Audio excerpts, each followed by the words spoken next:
Hi, I'm Nancy O'Neill and welcome to Aging Gracefully. We introduce you today to the 21st Century Oncology with tips for Breast Cancer Awareness Month. We talk with Inspired Living about providing world-class service for our moms and dads. And we check in with a Suncoast spa using LED light technology.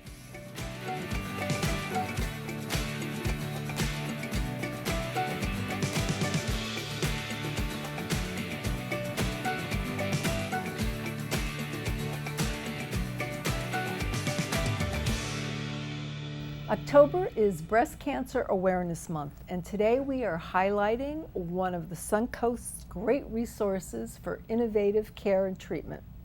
Here to talk about this important subject is Dr. Dwight Fitch, radiation oncologist with 21st Century Oncology, a GenesisCare company.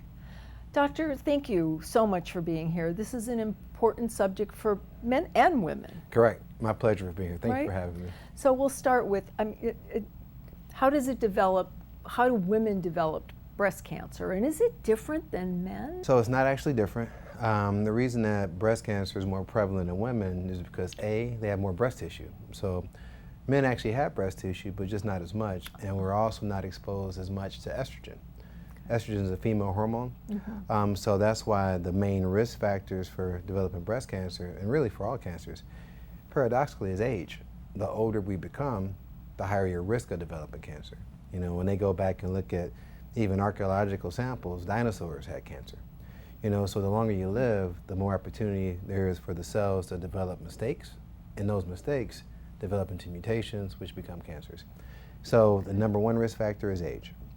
Number two is unopposed estrogen exposure. So early onset of your period, late onset of menopause, women who don't have children. But honestly, one of the biggest ones is actually being overweight or being obese. The extra fat that we carry increases the estrogen exposure, which then increases the risk of breast cancer. So that's how that gets related to being physically inactive. So those are probably the biggest risk factors associated with developing it. So the numbers of patients who actually have a genetic component, when they say it runs in my family, is actually 10% or less. So most of it's environmental and things that we can modify.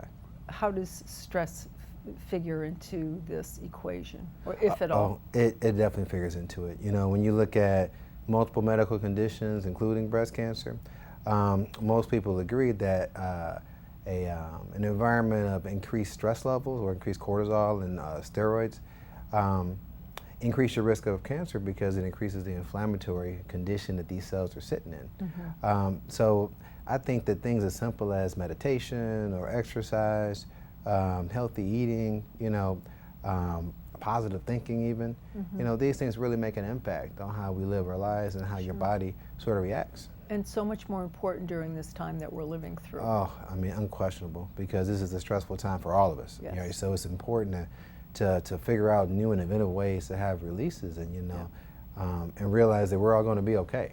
It's a new normal, but we're all going to be okay. Now, why should I get a mammogram?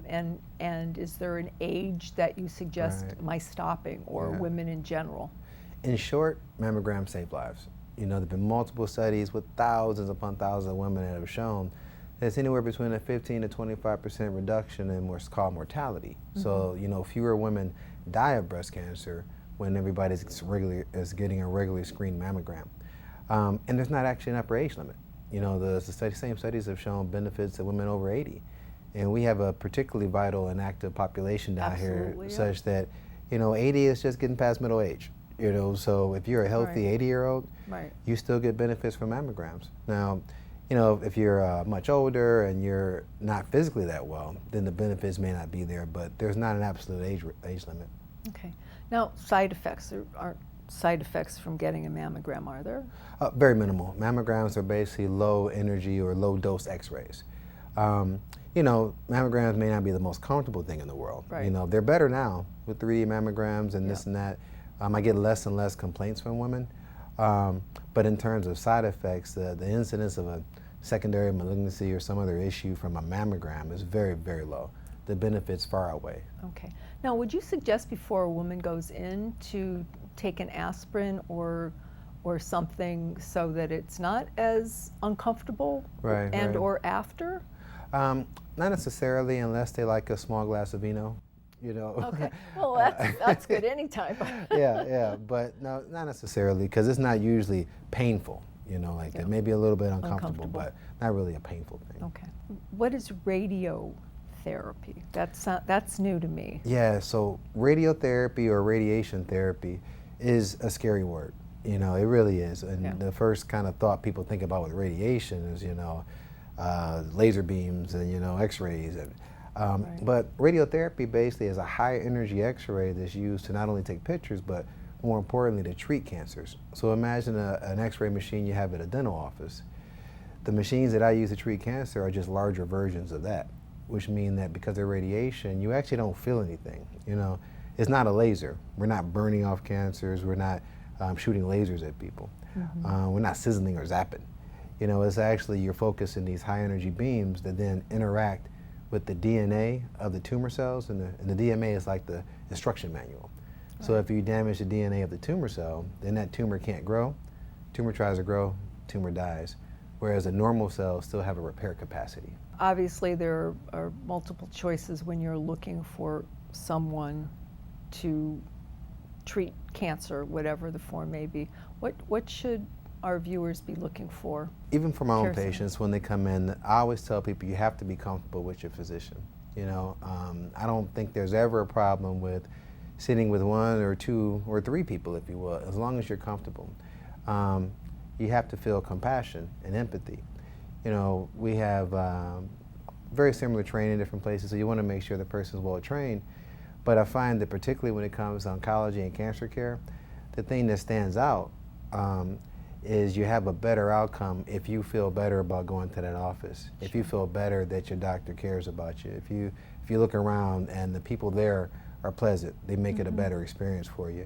And convenience of being somewhere where you're not traveling an hour every day, or, you know, it's not, you know, in a waiting room where you just feel like a number because there's so many people. Where can our viewers go to find you, doctor? I have offices in Lakewood Ranch, so I cover a fair amount of Sarasota.